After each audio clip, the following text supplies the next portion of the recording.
మహావాక్యం. మధురమైన పిల్లలు, స్మృతి యాత్ర ద్వారానే మీ సంపాదన జమ అవుతుంది. మీరు నష్టము నుండి లాభములోకి వస్తారు. విశ్వానికి యజమానులుగా అవుతారు. మధురమైన పిల్లలు, స్మృతి యాత్ర ద్వారానే మీ సంపాదన జమ అవుతుంది. మీరు నష్టము నుండి లాభములోకి వస్తారు. విశ్వానికి యజమానులుగా అవుతారు. ప్రశ్న: సత్యమైన సాంగత్యము తీరానికి చేరుస్తుంది, చెడు సాంగత్యము ముంచేస్తుంది. దీని అర్థం ఏమిటి? జవాబు: ఎప్పుడైతే పిల్లలైన మీకు సత్యమైన సాంగత్యము అనగా తండ్రి యొక్క సాంగత్యము లభిస్తుందో అప్పుడు మీరు ఎక్కే కలలోకి వెళ్తారు.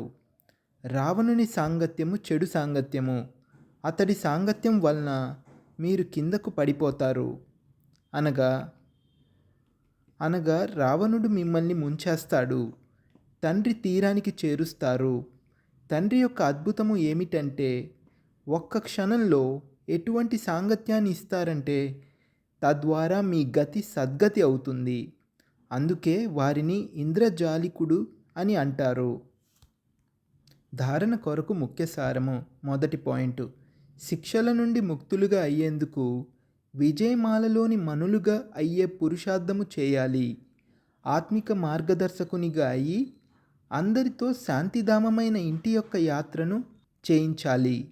రెండో పాయింట్: స్మృతి యాత్రను పెంచుతూ అన్ని పాపాల నుండి ముక్తులుగా అవ్వాలి. యోగాగ్నితో ఆత్మను సత్యమైన బంగారముగా తయారు చేయాలి. సతోప్రధానముగా అవ్వాలి. వరదానము: ప్రతి గడియను అంతిమ గడియగా భావిస్తూ సదా ఎవర్ రెడీగా ఉండే తీవ్ర పురుషార్థి భవ. ప్రతి గడియను అంతిమ గడియగా భావిస్తూ సదా ఎవర్ రెడీగా ఉండే తీవ్ర పురుషార్థి భవ. వివరణ: మన అంతిమ గడియకు ఎటువంటి భరోసా లేదు. అందుకే ప్రతి గడియను అంతిమ గడియగా భావిస్తూ ఎవర్ రెడీగా ఉండండి. ఎవర్ రెడీగా అనగా తీవ్ర పురుషార్థులు. ఇప్పుడైతే వినాశనం అవ్వడానికి కొద్ది సమయం పడుతుంది, అప్పుడు తయారైపోతాము అని ఈ విధంగా భావించకండి. అలా కాదు, ప్రతి గడియ అంతిమ గడియ.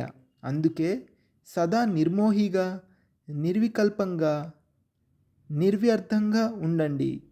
వ్యర్థం కూడా ఉండకూడదు. అప్పుడు ఎవరు రెడీ అని అంటారు. ఏ కార్యం మిగిలి ఉన్నా కానీ మీ స్థితి సదా ఉపరామంగా ఉండాలి. ఏది జరిగినా మంచే జరుగుతుంది. స్లోగన్: తమ చేతిలోకి లాను, చట్టాన్ని తీసుకోవడం కూడా క్రోధం యొక్క అంశము. తమ చేతిలోకి చట్టాన్ని తీసుకోవడం కూడా క్రోధం యొక్క అంశము. ఓం శాంతి.